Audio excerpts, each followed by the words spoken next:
నమస్కారం, నేను Sahasra. Welcome back to our channel.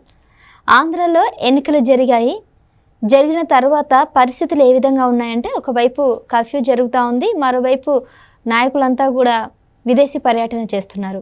So ఇది పక్కన పెడితే ఇప్పుడు ముఖ్యంగా అంటే అన్ని నియోజకవర్గాల గురించి మాట్లాడుకోకపోయినా కృష్ణా జిల్లా గురించి మాట్లాడుకోవాలి. ఎందుకంటే ఏపీలో కృష్ణా జిల్లాకి ఒక ప్రాముఖ్యత ఉంది. మరి ఈ కృష్ణా జిల్లాలో ఎవరు గెలుస్తారు? ఇప్పటి వరకు అధికారంలో ఉన్నటువంటి వైసీపీ ప్రభుత్వమా, లేదా ఓడినా గెలిచినా ఎప్పుడు కూడా ప్రజల పక్షాన ఉన్నటువంటి టీడీపీ పార్టీనా? మరి ఇటువంటి అంశాల గురించి మనతో పాటు ఉన్నారు సుధీర్ కట్ట గారు. ఆయన అడిగి ఈ విషయాలు తెలుసుకుందాం. నమస్తే సార్. నమస్తే అమ్మా. సార్, కృష్ణా జిల్లాకి ఏపీలో ఒక చాలా ప్రాముఖ్యత ఉంది. అయితే ఇప్పుడు ఈ ఎన్నికల తర్వాత కృష్ణా జిల్లా పరిస్థితులు ఏమైనా మారే విధంగా ఉంటాయా? అంటే ఇప్పటి వరకు అయితే వైసీపీ ప్రభుత్వం ఉండడం వల్ల కొద్దిగా అభివృద్ధి అయితే వెనక్కి వెళ్ళింది. ఇన్ కేస్ కొత్త ప్రభుత్వం వస్తే పెను మార్పులు జరిగే అవకాశం ఉంది అని అంటున్నారు. లేదంటే ఈ ఎన్నికల తర్వాత ఎటువంటి మార్పులు మీరేమైనా గమనించారా? అంటే ముందుగా ఆంధ్ర రాష్ట్ర ప్రజలందరికీ కూడా రాబోయే రిజల్ట్స్ జూన్ 4వ తారీఖు మే 13న ఎలక్షన్ జరిగాయి. మంచి ఒక ప్రభుత్వాన్ని ఎంచుకోవడానికి వాళ్ళ ఆంధ్ర రాష్ట్ర యొక్క పరిస్థితులన్నింటినీ కూడా అందరూ చవిచూశారు, వాళ్ళు పడుతున్న బాధలు. ఈ వైసీపీ ప్రభుత్వం వల్ల ఏ రకమైన ఇబ్బందులు పడ్డారో వ్యతిరేకంగా ఈరోజు ఆంధ్ర రాష్ట్ర ప్రజలందరూ కూడా ఓటు వేసి రేపు తెలుగుదేశంను, జనసేన, బీజేపీ కూటమిని అధికారంలో తీసుకురావటానికి ప్రజలందరూ కూడా, మన ఆంధ్ర రాష్ట్ర ప్రజలందరూ కూడా almost all one side judgement ఇచ్చారు.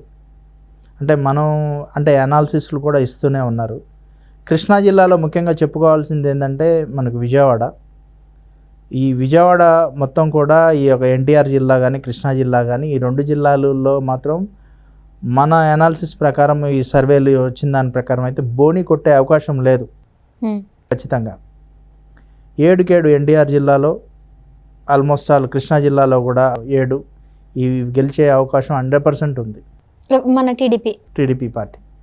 అటు 2 ఎంపీలు, ఇటు 14 మంది ఎమ్మెల్యేలు. ఇక 1 బై ఛాన్స్ ఏదన్నా అంటే బ్యాడ్ లక్ అయ్యి ఉండిపోవచ్చాం, కానీ బోని కూడా కొట్టదంటారా? అవకాశం చాలా తక్కువ కనపడుతుంది. ఎందుకంటే ఎన్నికల కంటే ముందే మనకి పోస్టల్ బ్యాలెట్ ఎన్నికలు జరిగాయి. దాంట్లోనే ఆల్మోస్ట్ ఆల్ ఎప్పుడు జరగనన్ని ఓటింగ్ జరిగింది. నియర్లీ 90-95% వరకు ఓటింగ్ వచ్చేసింది. ఎప్పుడు కూడా 30-40% ఓటింగ్ ఉండేది. ఆల్మోస్ట్ ఆల్ 4 లక్షల పైచిలకు మంది ఎంప్లాయీస్ ఓట్లు వేశారంటే ఒక్కొక్క కాన్స్టెన్సీకి 4,000 మంది అనుకోండి. ఈ అన్ని కాన్స్టెన్సీల్లో అంటే ఇప్పుడు 100 మందికి పాఠాలు చెప్పే పంతులు వాడిని ఓటేసినాడు ఒక 10 మందికి చెప్పలేడా? వాళ్ళ ఇంట్లో 2, వీళ్ళ ఇంట్లో 2, అత్త మామ ఇటు 2, వాళ్ళ చుట్టాలు వీళ్ళ చుట్టాలు ఒక 20 మంది కన్నా చెప్తాడుగా. అట్లా వాళ్ళు గవర్నమెంట్ వ్యతిరేకంగా ఓటింగేగా వాళ్ళది. అంటే ఒక 10%, 5% అధికార పక్షానికి కూడా ఉండొచ్చు. అంటే పూర్తిగా నేను కూటమికే పడతాయని నేను చెప్పలేను, బట్ కానీ ప్రభుత్వ వ్యతిరేక ఓటింగ్ అయితే ఖచ్చితంగా పడింది అన్ని చోట్ల. సరే, ఈ ఒక్క చిన్న ఎగ్జాంపుల్ని బేస్ చేసుకొని కూడా ఆల్మోస్ట్ ఆల్ ప్రతి ఒక్క కాన్స్టెన్సీలో ఎంప్లాయీస్ ఓట్ల యొక్క ప్రభావం 20,000 ఉంటుంది. ఓకే, సరే, ఎంత వేసుకున్నా ఒక 30-40% తీసేసినా ఒక 40% అన్నా మనకి ఎంత లేదన్నా ఎంప్లాయీస్ ఒక ఓటింగ్ ప్రభావం కనపడుతుంది. అయితే బేసిక్గా ఈ కృష్ణా జిల్లాలో almost all last time Vijayawada తూర్పు గద్దె రామ్మోహన్ గారు ఆల్మోస్ట్ ఆల్ మంచి మెజార్టీతో గెలిచారు. ఈసారి కూడా మంచి మెజార్టీ వస్తుంది. ఈ విజయవాడ సెంట్రల్ బోండా ఉమా గారు ఓడిపోయారు.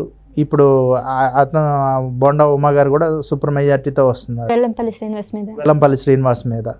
ఇక వెస్ట్ సుజనా చౌదరి గారిది. అక్కడ సుజనా చౌదరి గారు ఒక రాజ్యసభ మెంబర్ అయ్యి ఉండి కూడా, అంటే ఆయన స్థాయి ఎలాంటిదంటే, అంటే తెలుగుదేశం పార్టీలో ఉన్నప్పుడు కానీ బీజేపీలో ఉన్నప్పుడు కానీ ఒక ఎమ్మెల్యే సీట్లు ఇప్పించేయగల స్థాయి ఆయన గారిది. యాక్చువల్లీ సెంట్రల్ లెవెల్లో కీలకమైన పదవుల్లో సెంట్రల్ మినిస్టర్ చేశారు. రాజధాని యొక్క ఉద్యమం కోసం చాలా ఆయన బ్యాక్ ఎండ్ బాగా ఉన్నారు. రైతులకి అండగా ఉన్నారు. ఒకే రాజధాని, ఒకే రాష్ట్రమని. అలాంటి నినాదం సుజనా చౌదరి గారే వచ్చి విజయవాడలో నిల్చుంటున్నాడంటే వాళ్ళ అదృష్టవంతులు విజయవాడ వెస్ట్. అయితే ఇప్పుడు మీరు ఏ బేసిస్ మీద టీడీపీనే వస్తుంది, ఒక్క బోని కూడా వైసీపీ కొట్టదని మీరు ఏదైనా సర్వే వాళ్ళు చెప్పిన ప్రకారం చెప్తున్నారా, లేకపోతే దేన్ని అంచనా వేసి చెప్పగలుగుతున్నారు?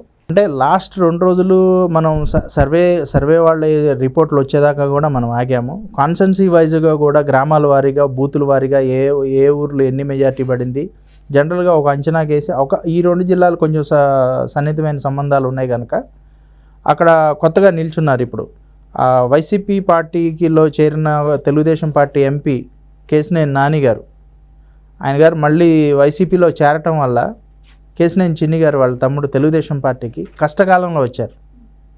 అది ఎలా అంటే 2 ఇయర్స్గానే ఆయన సేవా కార్యక్రమాలు చేసుకుంటూ డబ్బు కోసం వెనకాడకుండా కష్టపడి సంపాదించుకొని ప్రజలతో మమేకమయ్యి, ఎంత అంటే మీరు నమ్మరు, కొన్ని వేల మందికి ఒక కంటి ఆపరేషన్లు చేయించాడు, క్యాన్సర్ రోగులకు ట్రీట్మెంట్ చేయించాడు, అన్న క్యాంటీన్ మూత వేయించి అన్న క్యాంటీన్లు కూలిస్తే అన్న క్యాంటీన్ రోజుకు 2,000 మందికి భోజనాలు పెట్టించాడు. ఇప్పుడు ఒక అన్నం పెట్టాలన్నా వైద్యం చేయించాలన్నా మనసు ఉండాలి, డబ్బు చాలామందికి ఉంటుంది. ముందుకు వచ్చాడు, కష్టకాలంలో పార్టీ ఒక నాయకుడిగా కాదు కార్యకర్తలాగా ఉన్నాడు. ఇవాళ ఆయన ఎంపీగా నిల్చున్నాడు, 7కి 7 నిప్పించుకుంటున్నారు ఆయన గారు కేశినేని చిన్ని గారు. నందిగామ కానివ్వండి, నందిగామ, జగ్గేపేట, తిరువూరు, కొలకపూడి శ్రీనివాస్ గారు అనమాట, ఆయన గారు కూడా ఆల్మోస్ట్ 10-15 వేల పైచిలకు మెజార్టీ అని అంటున్నారు. అది ఎంతవరకు మనకి తెలీదు, బట్ ఆల్మోస్ట్ అయితే మెజార్టీ ఇంకా రావచ్చు. మైలవరం కూడా 15,000 నుండి 20,000 పైన మెజార్టీ అంటున్నారు. సో మీరు ఓవరాల్గా ఈ కృష్ణా జిల్లాలో ఏవైతే 14 నియోజకవర్గాలు ఉన్నాయో 7 ఈ మొత్తం మైలవరం కానీ విజయవాడ కానీ ఇవన్నీ కూడా అంటే కృష్ణా జిల్లాలో ఇది ఎన్టీఆర్ జిల్లా నుంచి ఇప్పుడు దాకా 7 నియోజకవర్గాలు ఎన్టీఆర్ జిల్లా. కృష్ణా జిల్లాలో బందర్ కొల్లు రవీంద్ర గారు ఉన్నారు. కొల్లు రవీంద్ర గారు కూడా బంపర్ మెజార్టీ 25,000 అబవ్ వస్తుంది. పెడన అంతే.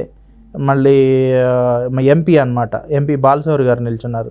బాలశౌరి గారు కూడా జనసేన పార్టీ తరపున ఉండే. అక్కడ వైసీపీ వాళ్ళు ఏంటంటే అక్కడ బాలశౌరి అని ఇంకొక ఇండిపెండెంట్ క్యాండిడేట్ని కూడా సేమ్ నేమ్తో కావాలని దింపారు. అంటే జనాలంతా పిచ్చివాళ్ళు ఏం కాదు, ఫూల్స్ అనుకుంటున్నారు. అంటే అట్లనే ఉందిలే, ఏమో తనేమన్నా ఎక్స్పెక్ట్ చేసి నిల్చుండొచ్చేమో. వైసీపీ వాళ్ళు కాకపోయినా ఆయన ఏమన్నా రేపొద్దున నేను గెలిచే అవకాశం ఉంటుందేమో అని అనుకోవచ్చు కదా. మేబీ మనం అనటానికి కూడా లేదు. అయినా కానీ బాలశౌరి గారు ఎంపీకి గెలుస్తున్నారు. పెడన కానీ ఇవన్నీ కానీ కృష్ణా జిల్లా రాజకీయాలు మాత్రం ఈసారి రాష్ట్ర రాజకీయాలు మాత్రం ఒక మార్క్ అందిస్తున్నాయి. అటు కొల్లు రవీంద్ర గారు కానీ బాలశౌరి గారు కానీ, ఇటు కృష్ణా జిల్లాలో కేశినేని చిన్ని గారు కానీ వారి యొక్క రాజకీయ చతురత అనేది చూపించారు. ఖచ్చితంగా ఈ 7గురిని గెలిపించుకుంటారు. ఎన్టీఆర్ జిల్లాలో 7గురిని కూడా ఖచ్చితంగా గెలిపించుకుంటారు మచిలీపట్నం. సార్, ఇందాక మీరు కొన్ని నియోజకవర్గాలు అయితే పలానా వాళ్ళనే చెప్తున్నారు, మరి మిగిలిన నియోజకవర్గాల్లో అభ్యర్థులు ఎలా ఉన్నారు, వాళ్ళ యొక్క సామర్థ్యత ఎలా ఉందంటారు?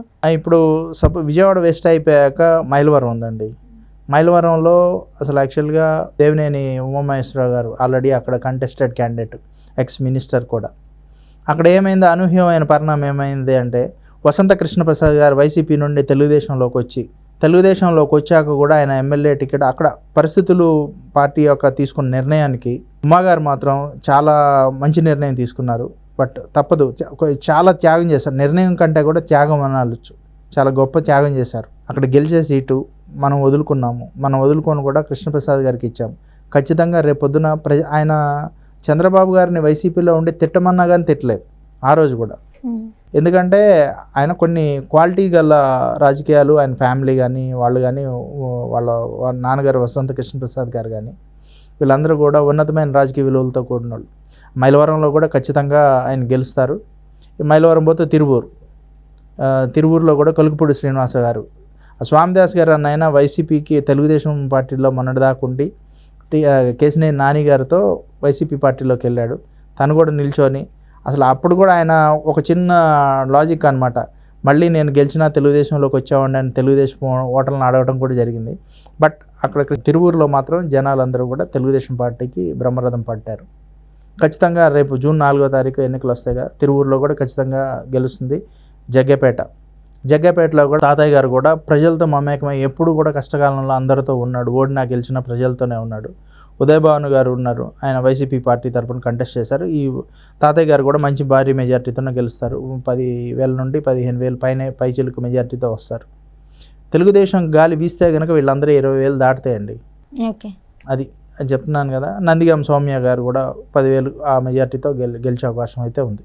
సరే ఓకే, వీళ్ళందరి గురించి పక్కన పెడితే ఇప్పుడు కేసినేని నాని ఏమో టీడీపీని ఇష్టం వచ్చిన మాట్లాడి వైసీపీకి వెళ్ళడం మనం చూస్తున్నాము. అయితే ఇప్పుడు ఇద్దరు బ్రదర్స్ ఉండి కూడా ఒక్కొక్కరు అపోనెంట్గా నిలవడం జరుగుతూ ఉంది, ఒకరు వైసీపీ నుంచి ఒక టీడీపీ నుంచి. మరి ఏ విధంగా అంటే టీడీపీ నుంచి కేసినేని చిన్ని ఏ విధంగా ఏ మెజారిటీతో గెలవబోతారంటారు? ఖచ్చితంగా అండి, నేను ఇందాక చెప్పినట్టుగా అన్ని 20,000 వస్తాయి. అవన్నీ చిన్ని గారికి ప్లస్ ఆల్మోస్ట్ ఆల్ ఒకంత చిన్ని గారికి కూడా ఎక్కువ ఉంటుంది ఖచ్చితంగా. కేసినేని చిన్ని గారు అంటే ఆయన గారి పేరు శివనాథ్ గారు అన్నమాట. ఖచ్చితంగా ఒక 1,50,000 మెజార్టీ మధ్యలో ఉండొచ్చు. 1,00,000 నుండి 1,50,000 మధ్య ఖచ్చితమైన భారీ మెజార్టీ వస్తుంది అనమాట చిన్ని గారికి. చిన్ని గారు చేసిన యొక్క త్యాగం మాత్రం కృష్ణా జిల్లాలో, ఎన్టీఆర్ జిల్లాలో ప్రజలు గుర్తించారు. Right sir. సో నిజానికి ఎన్టీఆర్ జిల్లా కానీ కృష్ణా జిల్లా కానీ ఒక్కొక్క నియోజకవర్గాలకు చూసుకున్నట్లయితే అభ్యర్థులంతా కూడా చాలా స్ట్రాంగ్గా ఉన్నారు. సో ప్రజల పక్షాన ఖచ్చితంగా పనిచేస్తామనే నమ్మకాన్ని అయితే ప్రచారంలో వాళ్ళకి హామీ ఇవ్వడం జరిగింది. అందుకే ఈసారి టీడీపీ ఖచ్చితంగా గెలుస్తుందని వీలైతే ధీమా వ్యక్తం చేస్తున్నారు. మరి చూద్దాం, రిజల్ట్స్ వచ్చే వరకు June 4 వరకు వేచి ఉండాల్సిందే. Thank you sir. Thank you.